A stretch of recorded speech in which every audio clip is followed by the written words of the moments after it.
If you're a rugby player that feels like your best days are behind you, you will probably prove yourself right until you learn how to manage your in-season training. This is the most important time of the year for players, but one that we see them getting wrong time and time again, and it's a similar story year on year. You'll have no issues managing your training in the off season. You'll start training 3, 4, 5, 6 times a week. You may be doing double sessions, and you come into pre-season and you are a step ahead of everyone else.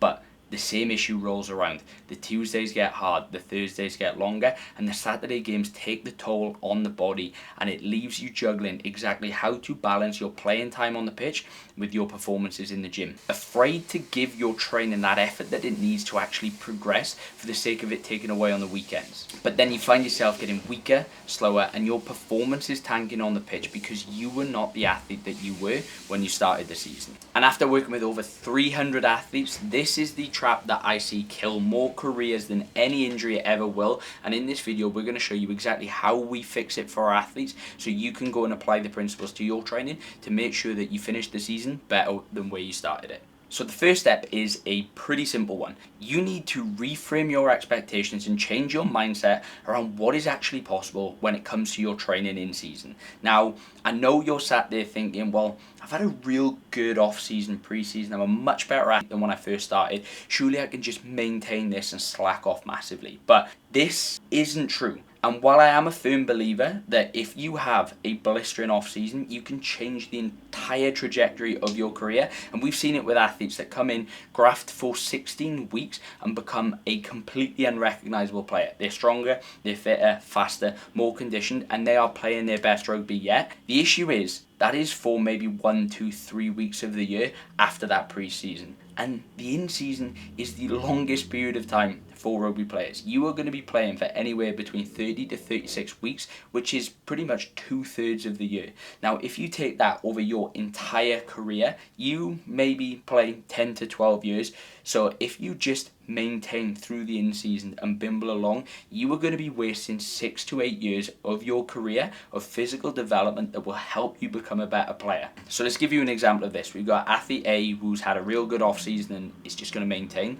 And then we've got athlete B that prioritizes long-term consistent growth and utilizes the strength solution way. Well, you can see that over the course of the year, the athlete that prioritizes consistent progress over a longer period of time is going to rack up anywhere between 99 to 102 more training sessions across the course of the year. Now, regardless of how good someone's off-season is, I know I'd want standing by my side in the starting 15 of the business end of the season. That would be the one that's trained for an extra 100 opportunities, because regardless of the quality of those sessions and how much intent you're able to give, 100 opportunities to progress is better than none. So the question that you should be asking when it comes to in-season training isn't, is it important or should I do it? It's, how do I do it properly so I can actually balance my playing time with my performance in the gym? And we'll get to that in step 2. So now we're moving on to step 2, and that is going to be the fix itself. This is going to be broken down into several parts, and after you've watched this video, you're going to get a complete understanding of what it takes to become the player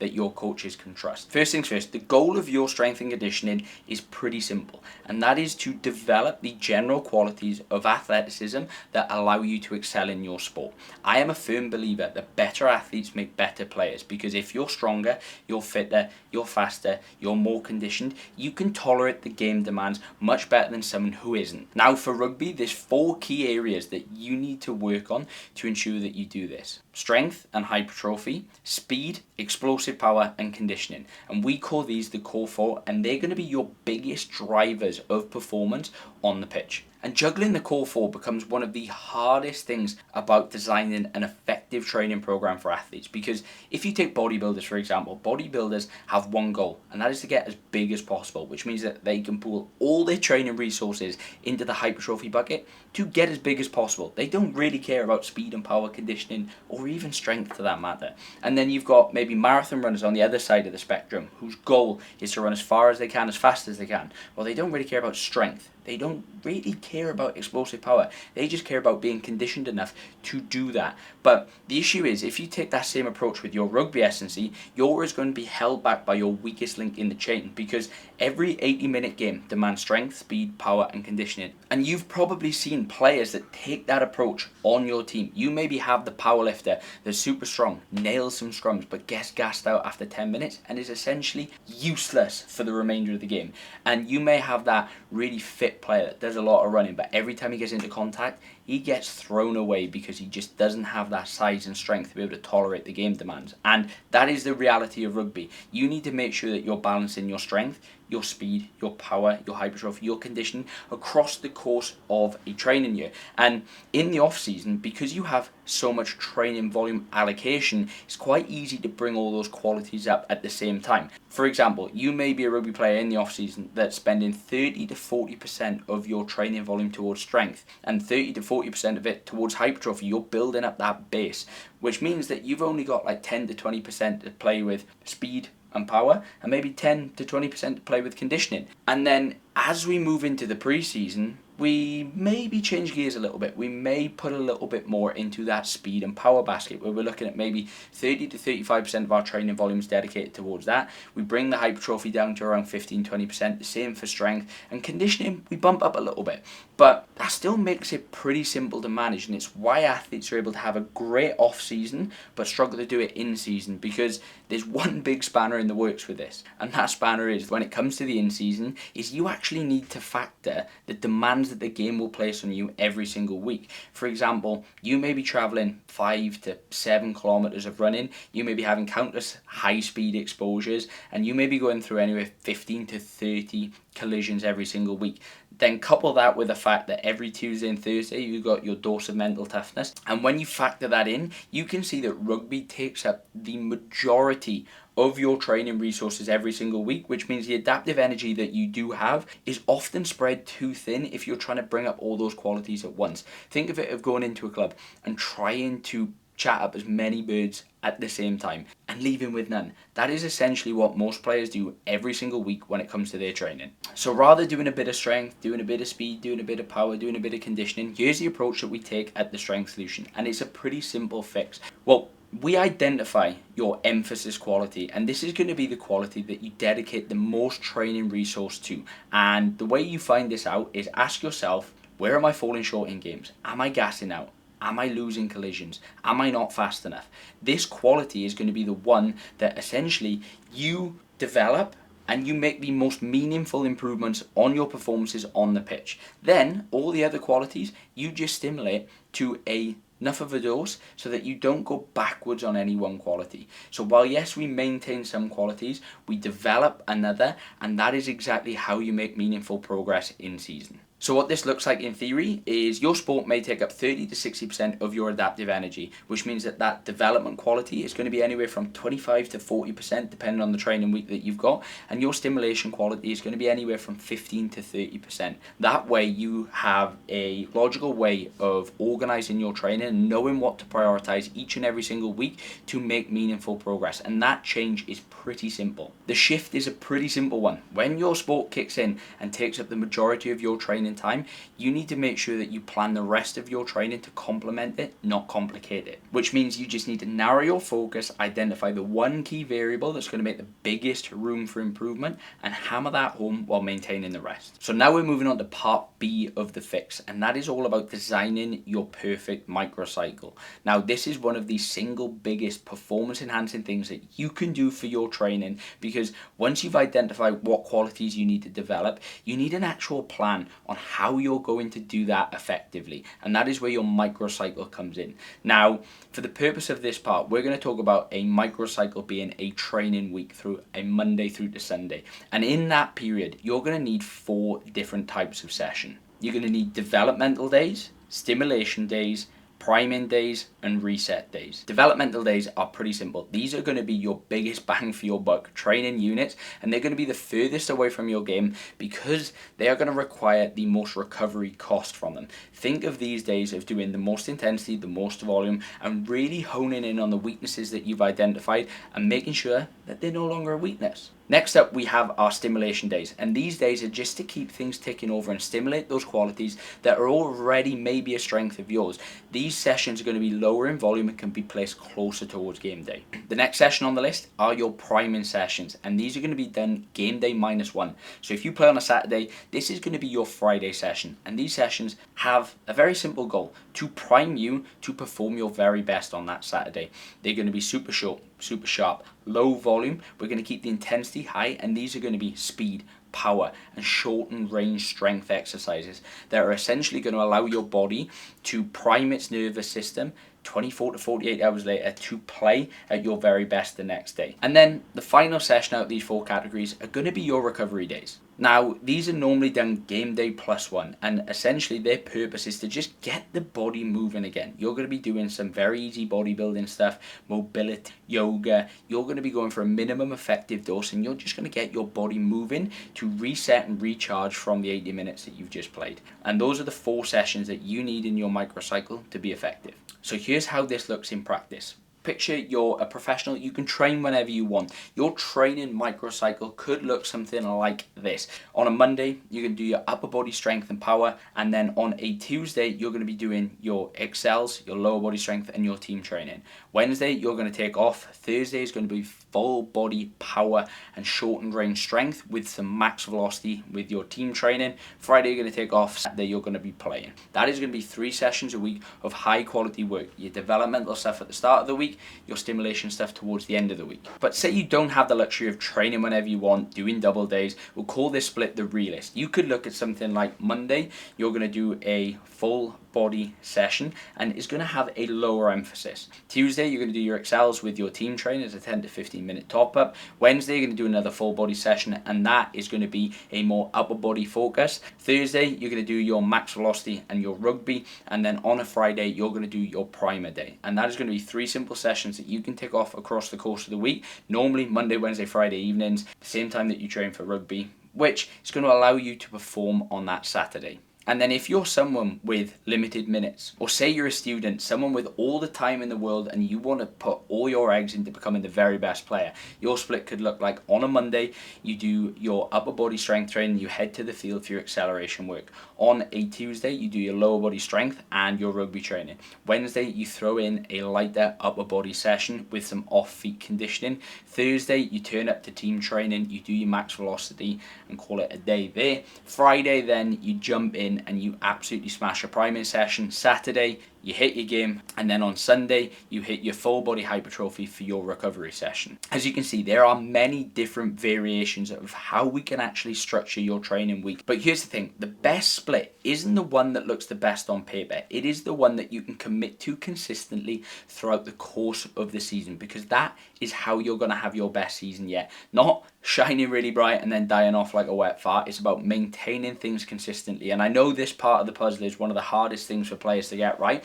So we've created a training split guide that you can download below. And what we've done is we've basically pulled together all the splits that we use with our athletes. We've detailed the time commitments that they've got, their strengths and their weaknesses. So you can just download this guide and maybe see which one helps best create a training week that you can fit and commit to consistently. But once we've got the recipes for what is going to be your best season yet, we've identified the perfect microcycle and the qualities that we need to work on, I want to tear it all down, because there is one quote from a very famous person that I need you to hear, which is going to sum up in-season training. Old Bruce Lee said it best: you need to be adaptable. Be like water, my friend.